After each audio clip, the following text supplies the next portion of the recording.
रविचंद्रन अश्विन की यूं अचानक रिटायरमेंट, क्या इंडियन कैप्टन रोहित शर्मा और इंडियन कोच गौतम गंभीर इस बारे में जानते थे, या फिर उन्होंने क्रिकेट फैंस के साथ साथ अपनी इंडियन मैनेजमेंट और इंडियन प्लेयर्स को भी अचानक रिटायरमेंट अनाउंस करके शॉक दिया है हमारी तरह।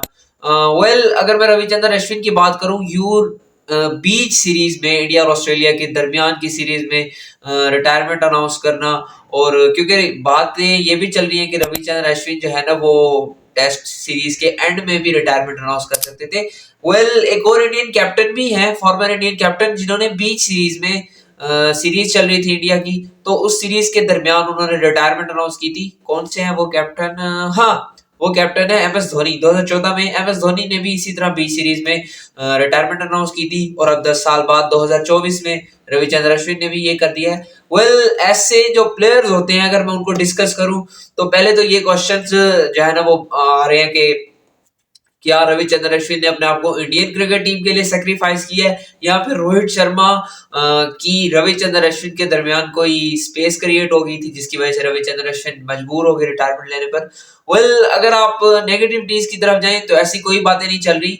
रविचंद्रन अश्विन ने सोच समझ कर ये डिसीजन लिया है, और उसके साथ साथ अगर मैं उनकी ये बात करता चलूं कि उन्होंने अपनी टीम के लिए सेक्रीफाइस किया है, इस सवाल का जवाब देने से पहले उनके टेस्ट करियर, जो कि रियल क्रिकेट है, उनको जरा देख लें। 106 टेस्ट मैचेस में 537 टेस्ट विकेट्स, और इंडियन क्रिकेट के लिए अनिल कुंबले के बाद टेस्ट क्रिकेट में अगर सबसे ज्यादा विकेट्स है तो वो रविचंद्रन अश्विन है। और उसके साथ साथ सिर्फ 537 विकेटें नहीं है, और उसके साथ साथ 6 टेस्ट सेंचुरीज भी हैं।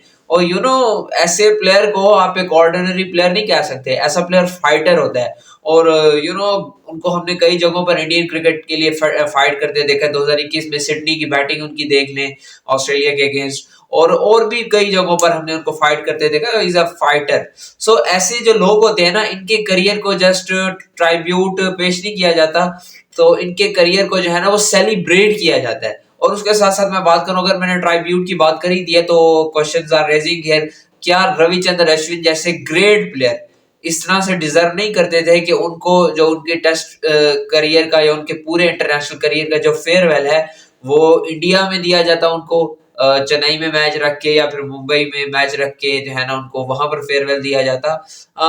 ऐसा कुछ नहीं है। इस चीज को अगर आप पॉजिटिव लें तो रविचंद्रन अश्विन ने सही टाइम पर मेरे अकॉर्डिंग रिटायरमेंट अनाउंस कर दिया है, क्योंकि जहां पर पीछे से बहुत ज्यादा टैलेंट आ रहा था, आप अगर देखें तो वाशिंगटन सुंदर है, उसके अलावा रविंद्र जडेजा भी अभी खेलने, तो और भी इंडिया के पास कुलदीप यादव है। स्पिनर्स की अब जो है ना टेस्ट क्रिकेट में इंडिया के पास कोई कमी नहीं रही, तो शायद रविचंद्रन अश्विन ने अपने आप को इन यंगस्टर्स के लिए सेक्रीफाइस किया है, अपनी टीम के लिए सेक्रीफाइस किया है।